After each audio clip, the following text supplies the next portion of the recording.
Pada kesempatan ini saya rindu menyampaikan satu bagian firman Tuhan yang menurut saya begitu penting dan sangat menarik untuk kita pelajari bersama dari Kolose pasal 2 ayat yang ke-6. Mari Bapak Ibu Saudara terlibat memiliki antusias atau semangat yang tinggi, rasa lapar dan haus yang mendalam untuk menikmati firman Tuhan. Sekali lagi, Kolose pasal 2 ayat 6. Saya akan bacakan untuk kita. Demikianlah bunyi firman Tuhan. Kamu telah menerima Kristus Yesus Tuhan kita. Karena itu, hendaklah hidupmu tetap di dalam Dia. Bapak Ibu Saudara, topik kita kali ini hidup tetap di dalam Kristus.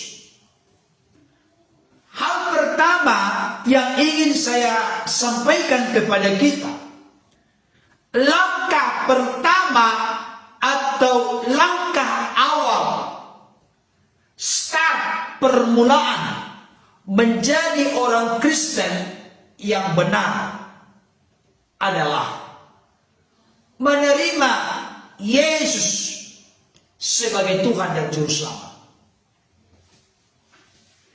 Saya ulangi kembali kalimat ini. Langkah pertama, start permulaan kita menjadi orang Kristen adalah menerima Yesus sebagai Tuhan dan Juru Selamat. Saya perlu sampaikan, barangkali ada orang-orang berkeyakinan lain yang menyaksikan dan mendengarkan siaran ini. Kalau disebut menerima Yesus sebagai Tuhan, dengarkan baik kalimat ini. Yesus Kristus bukan Tuhan selain Allah. Ikuti baik-baik ya. Yesus Kristus bukan Tuhan selain Allah. Tetapi Yesus Kristus adalah Tuhan bagi kemuliaan Allah Bapa. Ketika orang-orang Kristen memiliki pengakuan, pengertian, pemahaman Yesus sebagai Tuhan.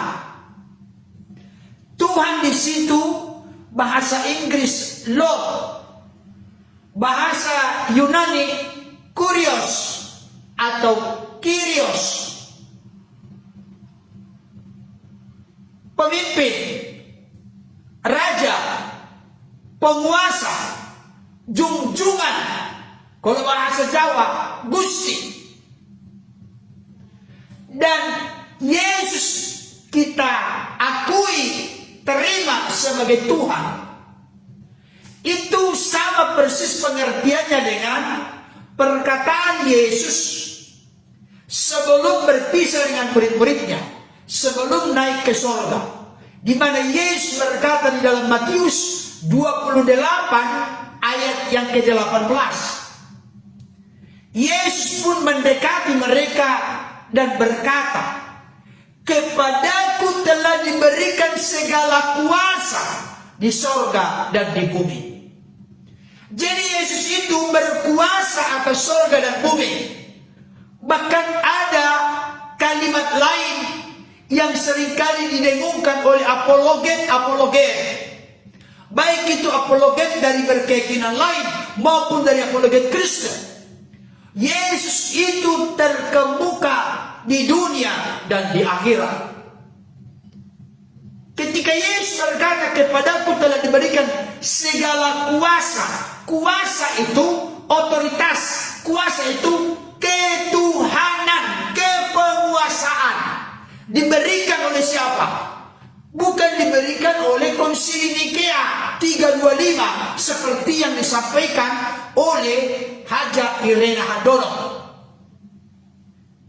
Yesus itu menjadi Tuhan, itu diberikan oleh Sang Penguasa alam semesta, oleh kehendaknya demi keselamatan manusia.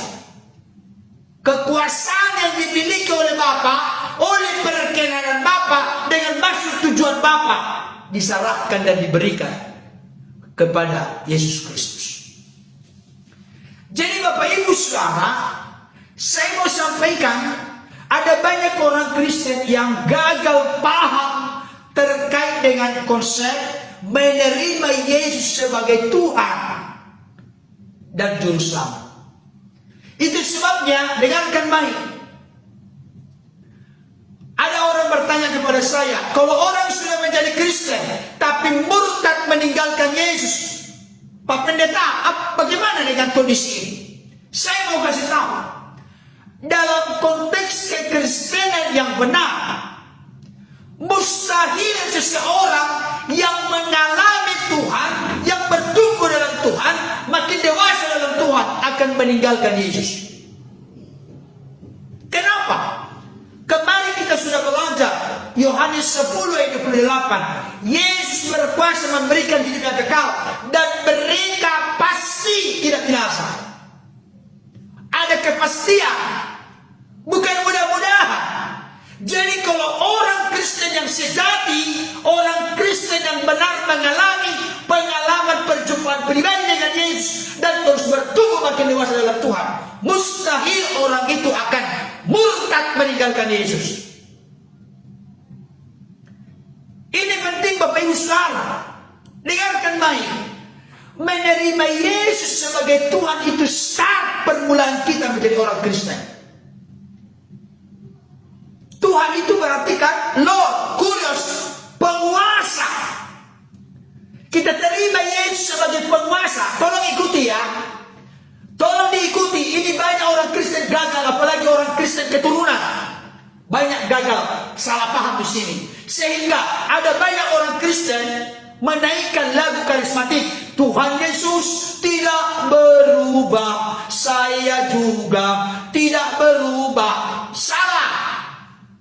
Kalau Tuhan Yesus tidak berubah, baik kasih, kuasa, mujizat, kebaikan, kesetiaannya tidak pernah berubah, baik dahulu, kemarin, hari ini, sampai selama-lamanya. Tapi saudara dan saya harus terus berubah, karena Rasul Paulus berkata, meskipun manusia lahiriah kami, jasmania kami, tubuh ini semakin berosot, tapi manusia batinia kami, manusia rohania kami, manusia spiritualitas kami diperbaharui dari hari ke hari.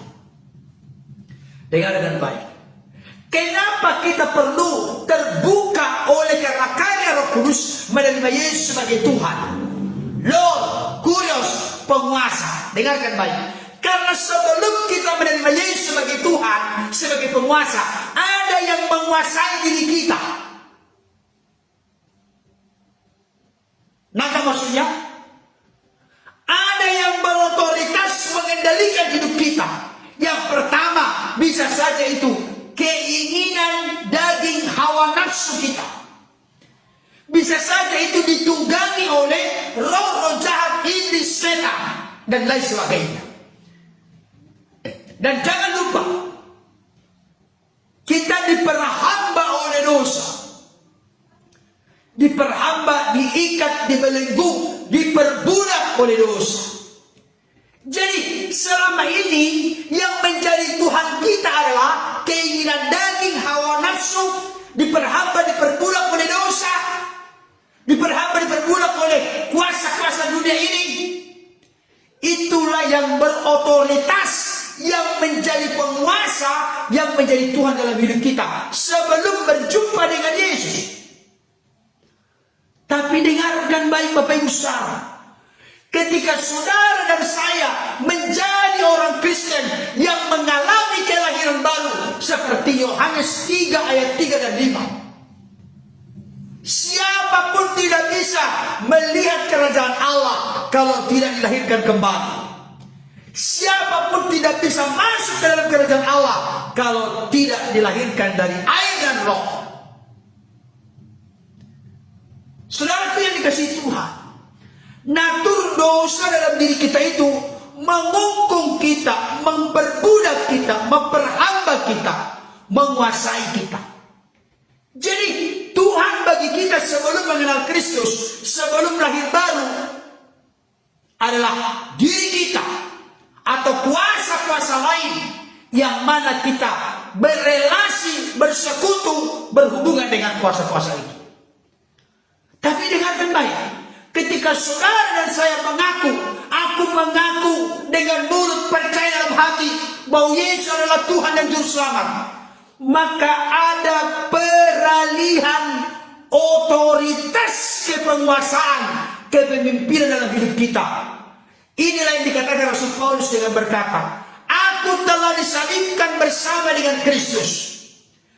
Namun aku hidup, tetapi bukan lagi aku sendiri yang hidup, melainkan Kristus yang hidup di dalam aku.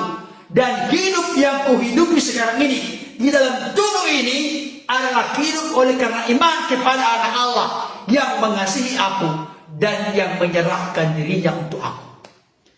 Tadinya yang menjadi Tuhan dalam diri kita adalah keegoan kita, keakuan kita, hawa nafsu kita, kedagingan kita.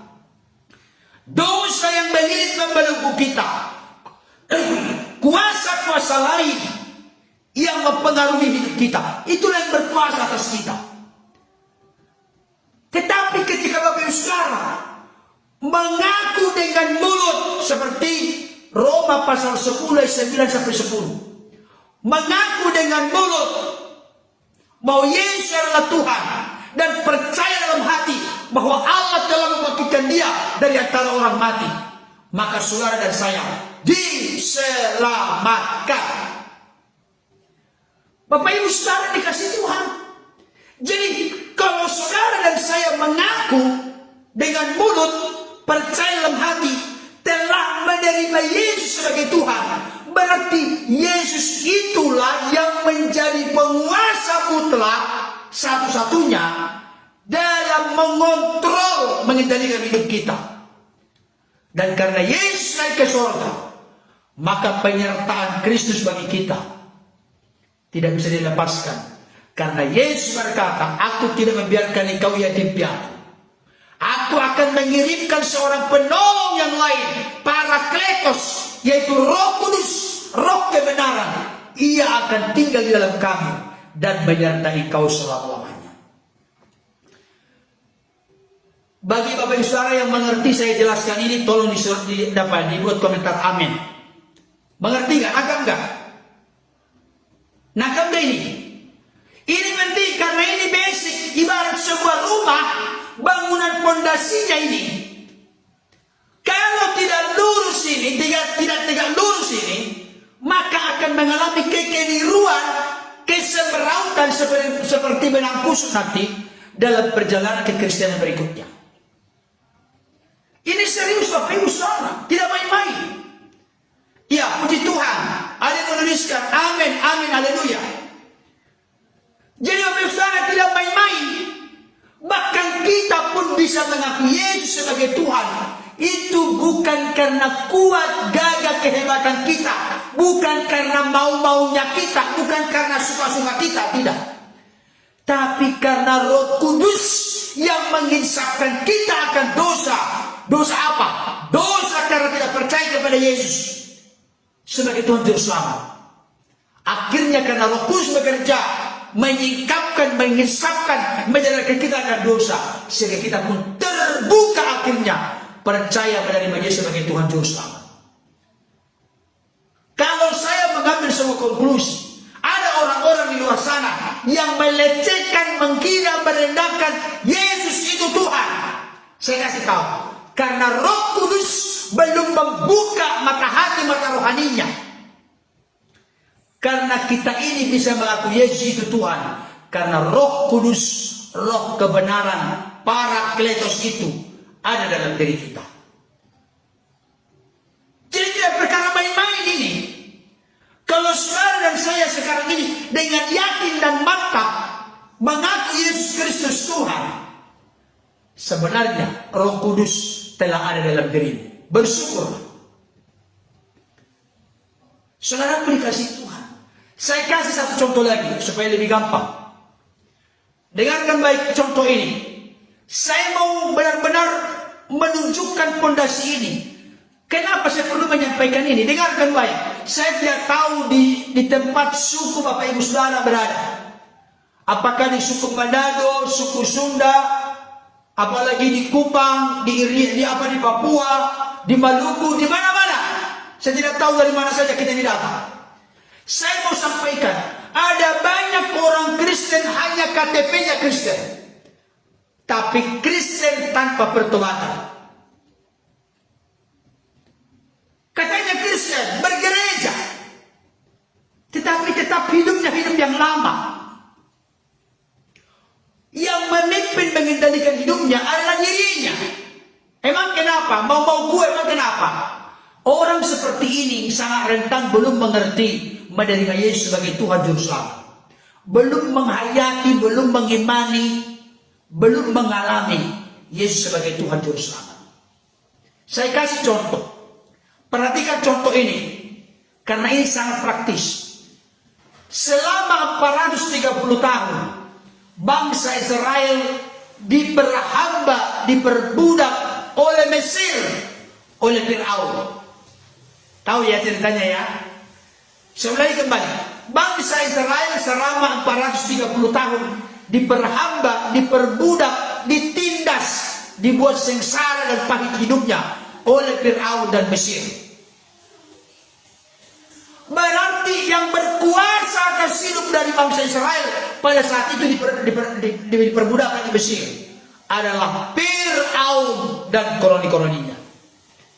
Mereka tidak bisa ngapa-ngapain. Mereka harus tunduk, harus patuh, harus taat. Karena mereka budak di Mesir. Otoritas kepemimpinan mereka ada di tangan Fir'aun ketika mereka masih diperbudak di Mesir. Tapi dengarkan baik. Inilah salah satu tujuan utama Allah melepaskan, membebaskan, membawa bangsa Israel keluar, eksodus dari perbudakan di Mesir, supaya dari pemerintahan dari Fir'aun menjadi teokrasi, Allah yang memerintah mereka, Allah yang memimpin mereka, Allah yang berautoritas dalam hidup mereka. Makanya dikatakan kalau tidak salah di dalam Keluaran pasal 3:12, bawalah bangsa ini waktu ini keluar dari Mesir supaya mereka beribadah kepadaku, mengabdi kepadaku, takluk kepadaku, taat kepadaku. Saudara dikasih Tuhan, ada di situ peralihan otoritas kepemimpinan hidup. Bangsa Israel tadinya 430 tahun dipimpin, dikuasai, diperhamba, diperbudak oleh Mesir, oleh Fir'aun. Tapi ketika mereka sudah di-eksodus, mereka keluar dari Mesir, mereka menjadi bangsa yang bebas dari perbudakan, maka Tuhanlah yang berotoritas memimpin hidup mereka. Inilah gambaran dari di mana kita sebelumnya adalah hamba dosa, diperbudak oleh tata cara standar hidup moral dari dunia ini. Tapi ketika saudara dan saya membuka hati, percaya menerima Yesus sebagai Tuhan Juru Selamat, maka kepemimpinan mutlak hidup kita ada dalam Kristus. Bagi yang mengerti, memahami apa yang saya sampaikan dengan contoh yang sangat gamblang, katakan amin. Nah, kan maksudnya Bapak Saudara? Jadi betapa gampang sekarang orang Kristen berkata, aku sudah percaya Yesus Tuhan. Bahkan sering menyanyikan lagu, Yesus Tuhan dan Allah kami, Engkau layak menerima pujian. Yesus Tuhan dan Allah kami. Oke saja. Tapi saya mau kasih tahu, orang yang betul-betul sungguh-sungguh menerima Yesus sebagai Tuhan, sebagai Lord, Kurios, penguasa dalam hidupnya, maka hidupnya bukan lagi suka-sukanya, tapi suka-suka Tuhan dalam hidupnya. Itu sebabnya hambanya Pendeta Dr. Erastus Sabdono menciptakan sebuah lagu yang sangat praktis tapi menyentuh bagi kalangan kekristenan. Sungguhlah hidupku telah ditebus oleh kuasa darah yang kudus. Sekarang hidupku bukan milikku lagi. Nangkap gak pengertian lagu itu? Itu isi firman Tuhan. Ketika hidup saudara dan saya telah ditebus oleh Kristus dengan darah yang mahal, darah yang tidak bercacat, darah yang tidak bernoda, darah yang tidak bercela, maka saudara dan saya bukan lagi milikmu, bukan lagi milikku, tapi milik Kristus yang telah mati dan bangkit bagi kita. Apapun yang Tuhan mau lakukan, apapun yang Tuhan mau inginkan, asalkan Tuhanku senang, suaku relakan namanya dimuliakan. Ayo nyanyikan bersama refrennya.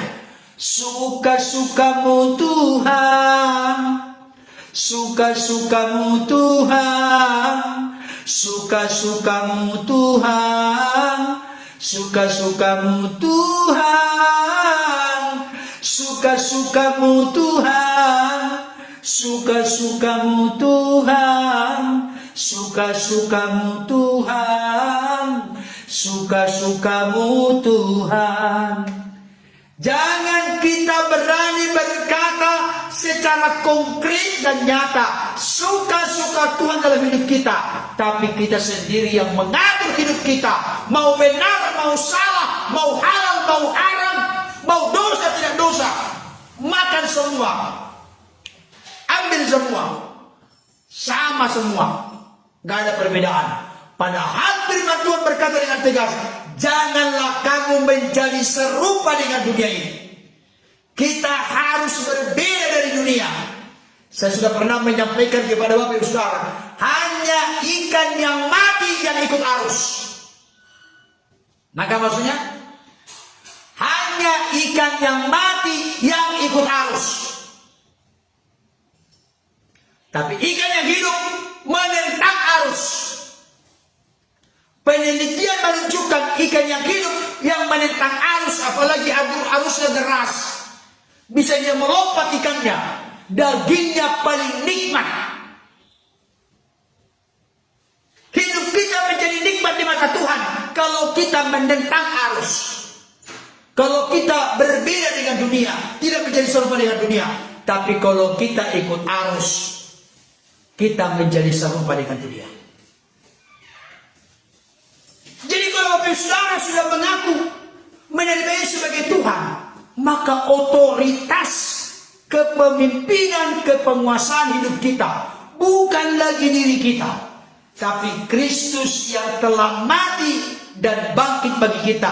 Dia yang telah menebus kita dari dosa, kematian kekal, dan dari jeratan kuasa-kuasa dunia ini. Saudaraku yang dikasihi Tuhan, mungkin Bapak Saudara akan berkata, Pak Pendeta, kalau begitu, apakah saya belum lahir baru? Atau bagaimana Pak Pendeta?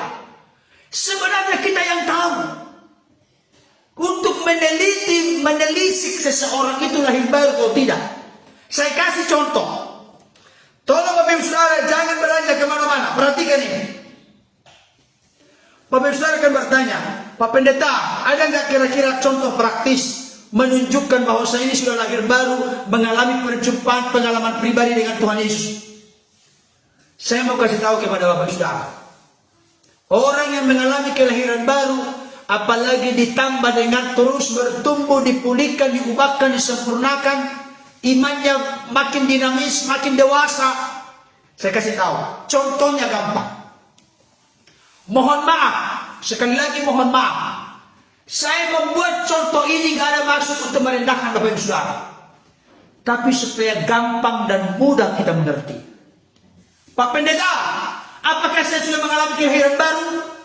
Contoh ini akan membuktikan. Coba kaitkan ke diri masing-masing saat ini. Pelototi contoh ini, perhatikan kalimat demi kalimat, kata demi kata. Saya kasih dua contoh. Contoh pertama adalah kucing. Contoh kedua adalah babi. Mohon maaf ya, saya tidak mengatakan Bapak Ibu Saudara babi, bukan. Bapak Ibu Saudara adalah gambar dan rupa Allah, ciptaan Tuhan yang paling mulia. Saya kasih contoh ini terkait dengan sifat watak karakter manusia. Kita ambil dari contoh ini. Yang pertama, babi.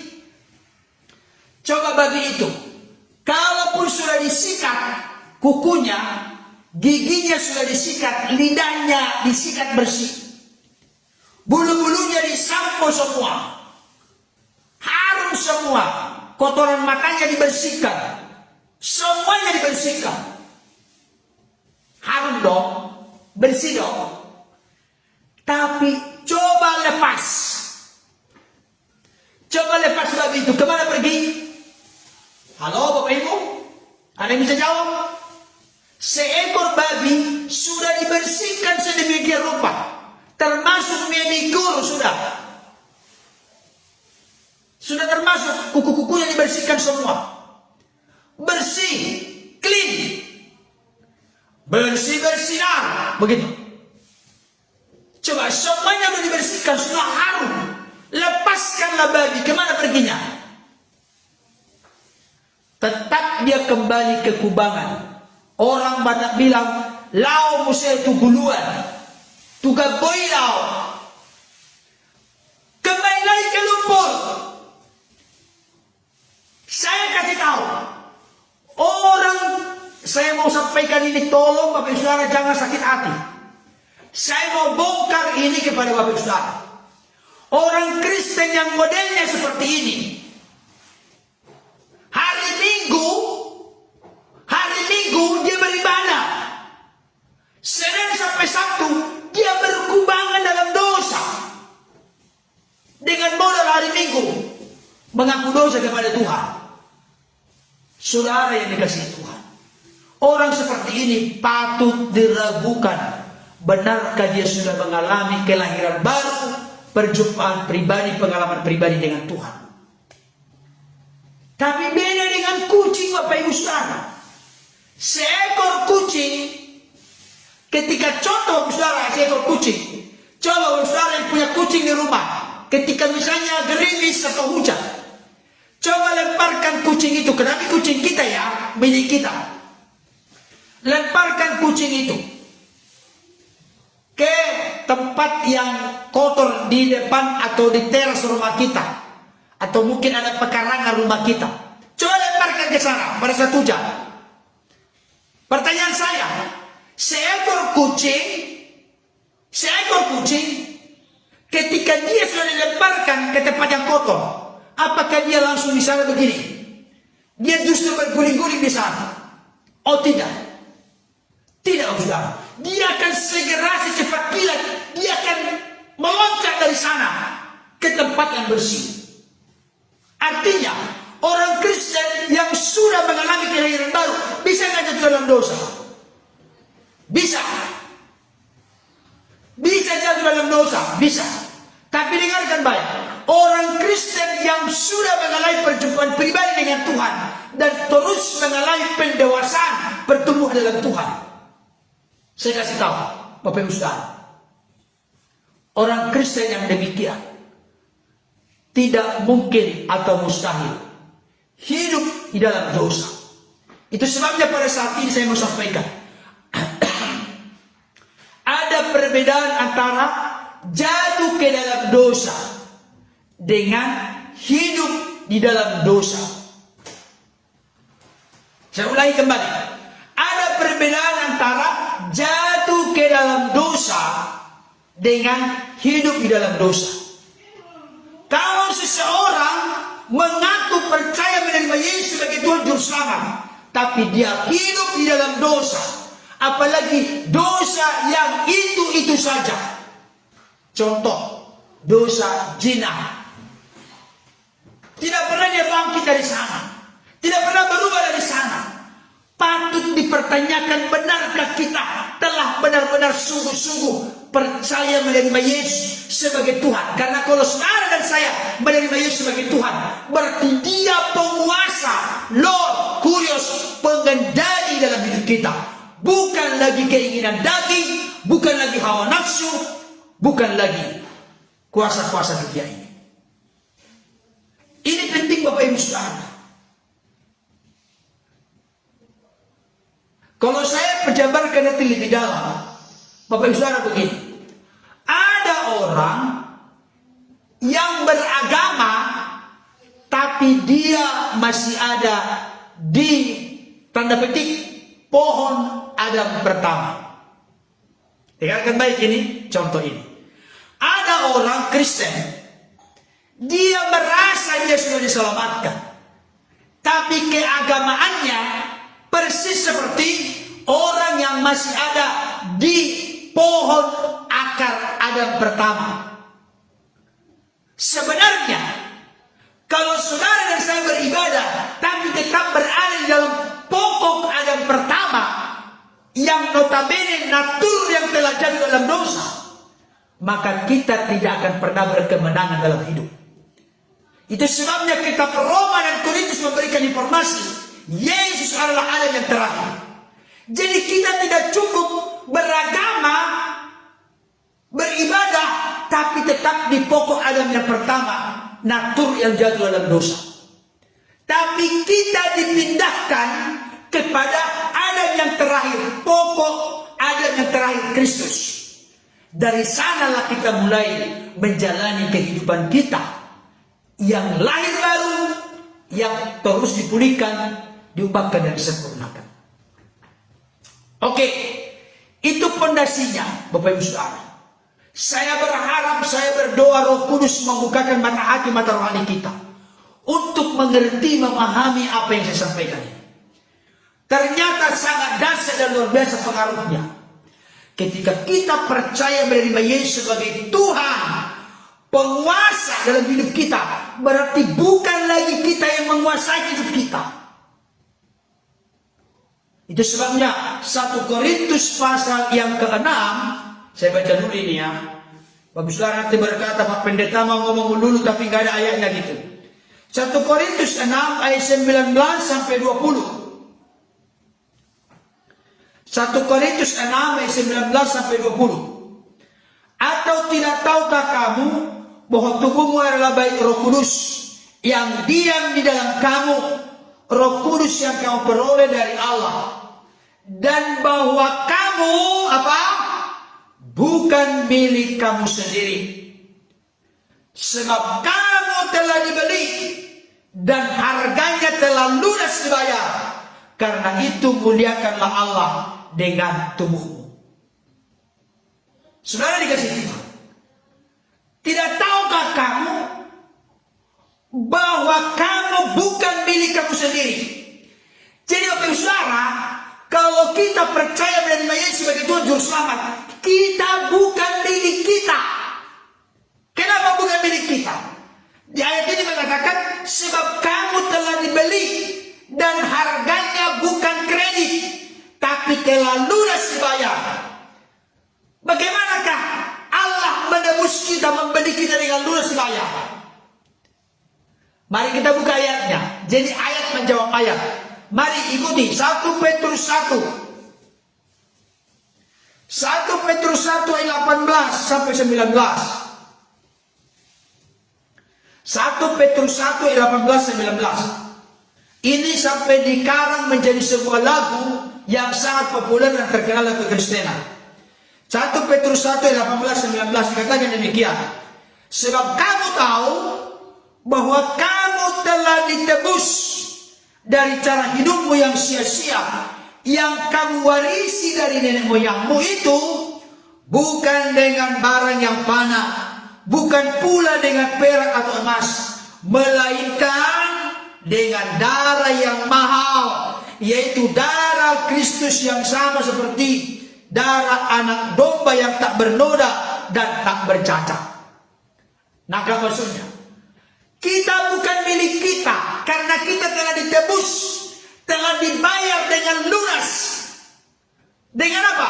Dengan darah yang mahal, yang tidak bercacat, tidak bernoda, tidak bercela. Saudara dikasih Tuhan, saya ulangi kembali, ini penting sekali. Kalau saudara dan saya telah percaya dan Yesus sebagai Tuhan, itu tidak main-main, bukan nonsen omong kosong itu.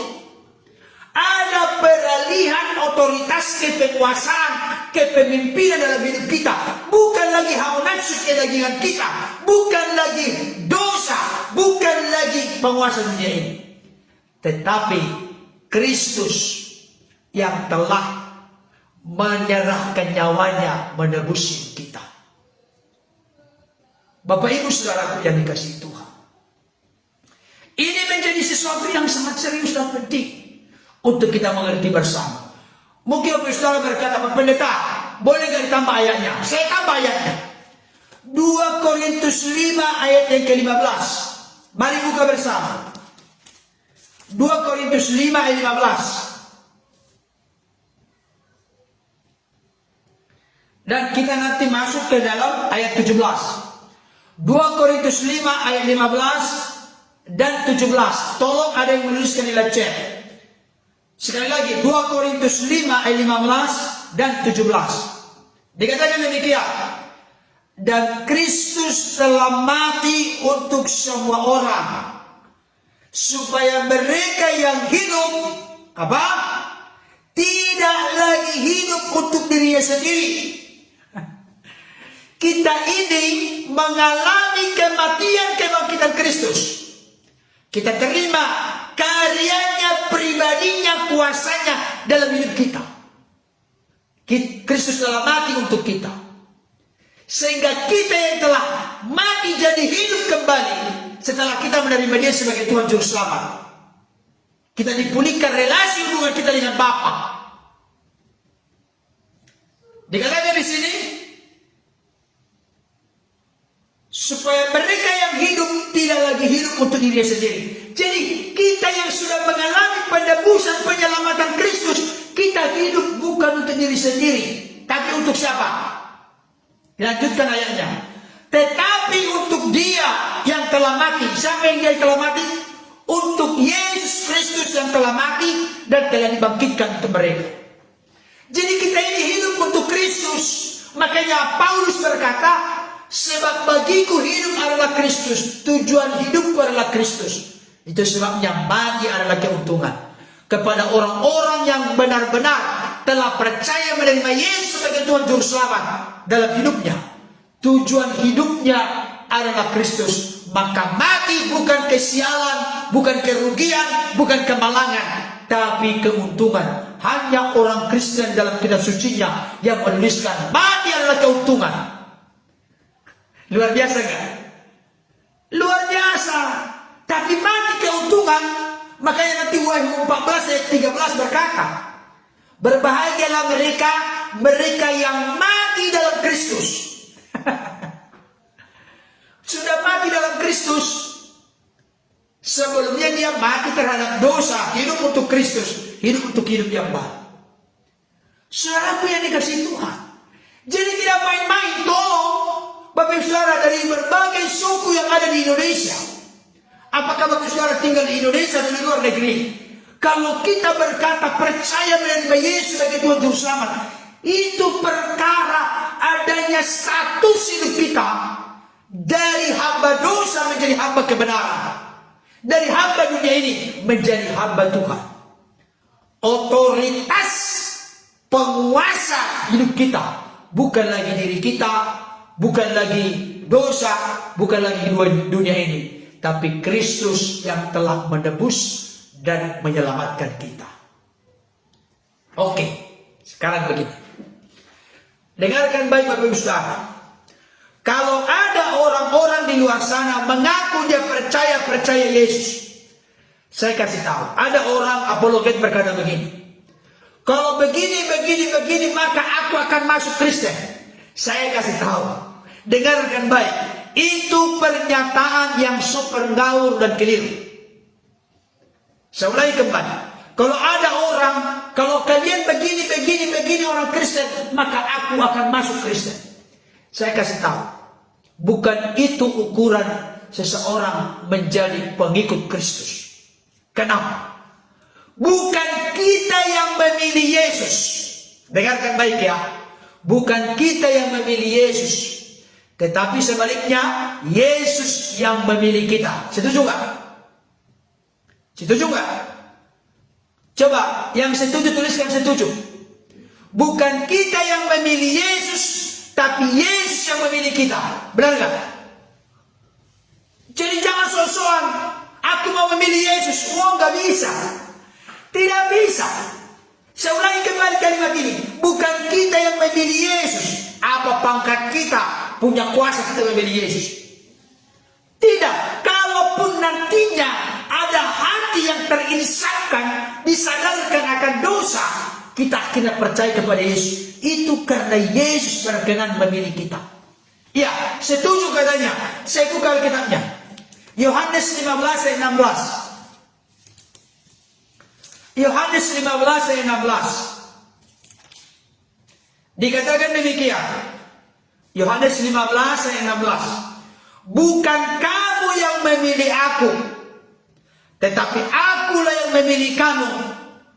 Dan aku telah menetapkan kamu, supaya kamu pergi dan menghasilkan buah, dan buahmu itu tetap, supaya apa yang kamu minta kepada Bapa dalam namaku, diberikannya kepadamu. Bukan kamu yang memilih aku, kata Yesus kepada murid-muridnya saat itu, tentu kepada saudara dan saya saat ini. Bukan kamu yang memilih aku, kata Yesus, tapi aku yang memilih kamu. Jadi Bapak Ibu Saudara, kalau saat ini sampai percaya terbuka menerima Yesus sebagai Tuhan Juru Selamat, banggalah, bersyukurlah, berterima kasihlah. Itu bukan karena engkau memilih Yesus, tapi karena Yesus berkenan memilihmu menjadi anak-anaknya dan ahli waris yang kekal dalam kerajaannya. Amin Bapak Ibu Saudara. Banggalah. Makanya seperti Rasul Paulus, bayangkan Rasul Paulus, apakah Rasul Paulus pernah berpikir, aku mau memilih Yesus? No, enggak. Rasul Paulus itu dia mau menganiaya umat Tuhan, menganiaya pengikut Tuhan, menganiaya orang-orang yang percaya kepada Yesus. Dia merasa tidak cukup di Yerusalem. Dia meminta surat kuasa kepada imam yang kepala tua-tua Yahudi, mahkamah agama Yahudi, supaya ada surat kuasa yang dibawa menuju ke Damsyik. Tujuan dia ke Damsyik untuk memperluas penganiayaan, penyiksaan kepada orang-orang percaya kepada Yesus. Gak pernah dia berpikir, aku mau memilih Yesus, no. Tapi ketika perjalanan ke Damsyik, Yesus menampakkan diri dalam sebuah sinar terang kepadanya. Saulus, Saulus, mengapa engkau menganiaya aku? Datanglah datanglah Saulus berkata, siapakah engkau Tuhan? Maka Yesus pun menjawab dengan suara, akulah Yesus yang kau aniaya itu. Bayangkan. Jadi Yesus yang menampakkan diri kepada Rasul Paulus. Waktu itu namanya masih Saulus. Yesus yang berkenan memilih Paulus. Tapi jangan lupa Bapak Ibu Saudara. Nah, begini. Ada kalimatnya begini. Percaya kepada Yesus gratis. Anugerah. Percaya kepada Yesus, keselamatan itu anugerah, kasih karunia.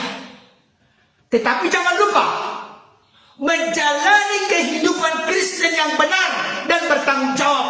Itu ada tanggung jawabnya di diri kita masing-masing dalam konteks relasi hubungan kita dengan Tuhan. Nah, maksudnya Bapak Saudara, sebenarnya kembali. Diselamatkan, percaya kepada Yesus sebagai Tuhan Juru Selamat itu anugerah. Makanya Efesus pasal 2 ayat ke-8 berkata, karena kasih karunia kamu diselamatkan oleh iman. Itu bukan hasil usahamu, itu bukan hasil pekerjaanmu. Jangan ada orang yang memegahkan diri di hadapan Allah. Karena kasih karunia kita diselamatkan oleh iman kepada Yesus Kristus. Saudara dikasih Tuhan. Tetapi jangan lupa, setelah Yesus memilih kita menjadi anak-anaknya, ahli waris kekal dalam kerajaannya. Tapi jangan lupa, jangan berhenti. Rasul Paulus berkata apa tadi? Kamu telah menerima Yesus Kristus Tuhan kita. Kamu telah menerima. Oleh anugerah Tuhan kita dimungkinkan, dimampukan menerima Dia sebagai Tuhan dan Juru Selamat. Tapi setelah kita menerima Dia sebagai Tuhan Juru Selamat, ada tanggung jawab dari diri kita. Apa itu? Itulah yang saya katakan tadi, saya usung menjadi judul. Hendaklah hidupmu tetap di dalam Dia. Nah, kan maksudnya. Jadi, kalau hidup tetap di dalam dia, tanggung jawab siapa? Bukan lagi tanggung jawab Tuhan. Nah, kan maksudnya. Kalau untuk memilih kita untuk diselamatkan atas anugerah kasih karunia iman, tapi menjalani hidupnya kekristenan yang benar, bertanggung jawab, menyukakan, menyenangkan Tuhan, berjalan dalam kebenarannya, semakin dipulihkan, diubahkan, disucikan, disempurnakan, sehingga menjadi serupa seperti Kristus. Itu tanggung jawab kita. Dan tentunya didorong oleh kasih karunia atau pemberdayaan ilahi dalam hidup kita. Jadi untuk tetap hidup kita di dalam dia, itu tanggung jawab kita. Kata tetap di dalam dia ini penting menjadi sorotan. Bapak Ibu Saudara pernah menanam bunga di pot? Pernah menanam bunga di pot? Coba perhatikan besok pagi. Bapak Ibu Saudara siapkan 5 pot. Siapkan tanah yang gembur dan subur. Tanamlah di situ misalnya, apakah kedelai, kecampahnya itu, tanam di situ. Sudah ditanam besok, sekitar 2 jam lagi pindah. Setelah sudah dipindah ke pot yang kedua, pindah lagi ke pot yang ketiga, setelah 2 jam lagi. Setelah 2 jam lagi, pindah lagi ke pot yang keempat. Setelah 2 jam lagi, pindah lagi ke pot yang kelima. Saya kasih tahu. Itu tanaman tidak akan pernah bertumbuh. Kenapa? Bola-balik pindah. Tapi kalau Bapak Saudara menanam misalnya bibit kedelai, tanam dari sebuah pot, dan tanahnya gembur, subur, ada lagi dibuat pupuk. Ketika didiamkan di sana, nanti saat-saat tertentu, dalam jarak tertentu disiram, saya kasih tahu, dia akan bertumbuh dengan baik dan akan menghasilkan buah. Inilah yang ditekankan oleh Rasul Paulus. Hendaklah hidupmu tetap di dalam Kristus. Jangan kadang-kadang lepas, kadang-kala bernyala, berkobar, antusias. Orang Batak bilang, "Tunga pala jodohku urasan Tuhan ibah." Bahasa Indonesianya, betapa dekatnya ku rasakan Tuhan itu hari ini, tapi besok kayaknya merimpot-impot menuju itu hari ini, dia itu hari ini. Kayaknya besok Tuhan lari kencang pada kemana, gak mau tahu, gak mau berpeduli dengan saya. Saudara dikasih Tuhan, kadang-kadang kita begitu. Tapi kalau kita tetap di dalam dia, terus-menerus berkesinambungan di dalam dia, bangunlah relasi hubungan yang terus-menerus dengan dia. Saya sudah berulang-ulang menyampaikan kepada Bapak Ibu Saudara, kata tetap di dalam dia ini sangat gampang sebenarnya, karena lagu anak kita sekolah minggu ada. Ada yang tahu lagunya apa? Coba saya tunggu. Ada yang tahu lagu anak sekolah minggu? Yang berkaitan dengan tetap di dalam dia. Ada? Saya buat musiknya, nanti tuliskan.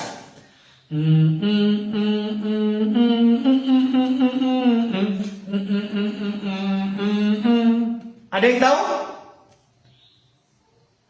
La la la la la la la la la la. Ada yang tahu lagunya? Tetap di dalam dia itu tidak bisa lepas dari nyanyian anak kita sekolah minggu, karena itu dicipta dari firman Tuhan. Apa itu? Yesus pokok dan kitalah caranya, tinggallah di dalamnya. Yesus pokok dan kitalah caranya, tinggallah di dalamnya. Yesus pokok dan kitalah caranya, tinggallah di dalamnya. Pastilah kau akan berbuah. Ya, sudah dijawab. Sudah dikasih Tuhan. Yesus berkata, cabang itu harus tetap melekat pada pokok. Kalau cabang itu dipisahkan, lepas dari pokok, maka cabang itu kelihatan masih hidup. Coba potong. Dahan mangga, potong. Hitungan detik, menit, masih kelihatan hidup kan daunnya. Jam, sudah mulai berpengaruh. Hari, sudah mulai layu. Beberapa hari, sudah mulai kering. Beberapa hari benar-benar kering.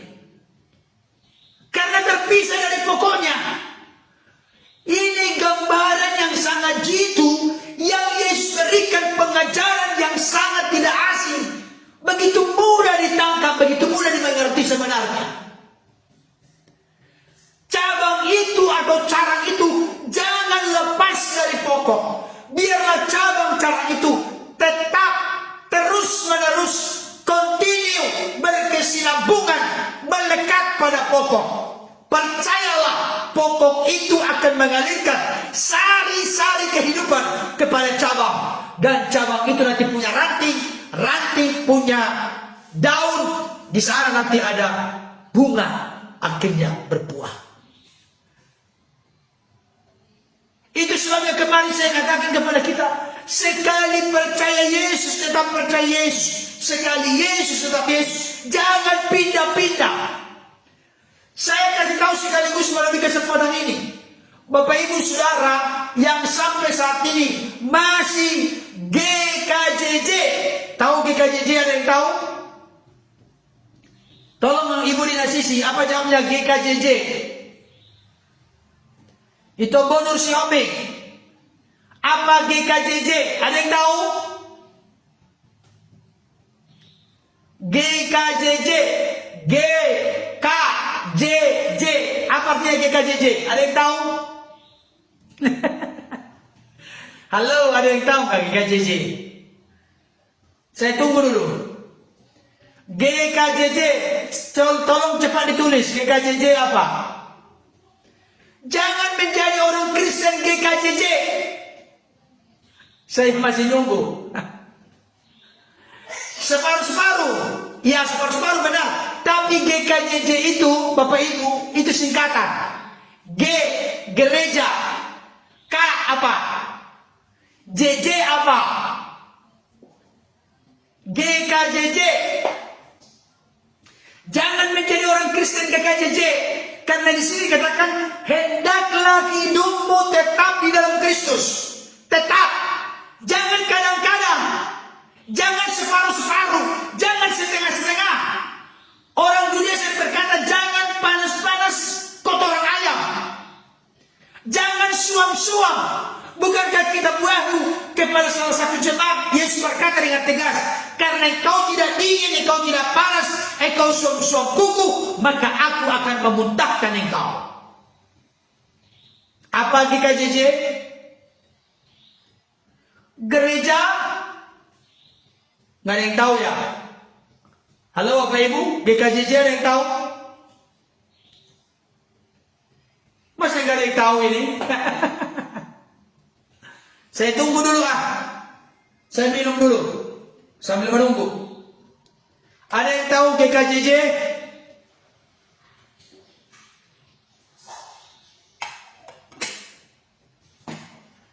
Aduh.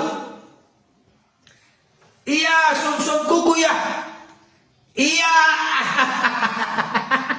Iya, itu Gondri Siombing. Hampir benar. Boleh juga ini. Gereja Kristen jadi-jadian.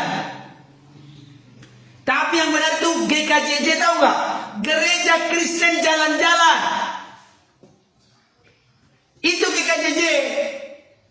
Jadi nggak punya jemaat lokal yang menetap.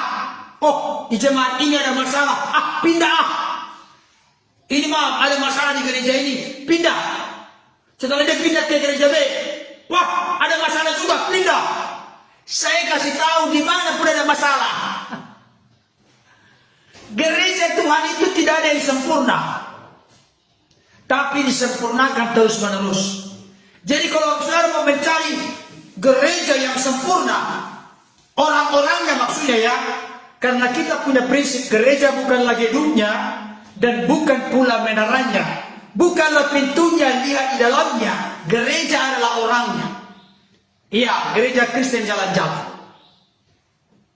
Jangan menjadi gereja Kristen jalan-jalan. Artinya tidak menetap di sebuah, berkomitmen di sebuah gereja lokal. Berkomitmenlah, bertumbuhlah, hadapilah tantangan, hadapilah kesukaran, hadapilah masalah, hadapilah pergumulan di tengah-tengah di mana Bapak Saudara digembalakan. Kecuali, ada kecualinya ini.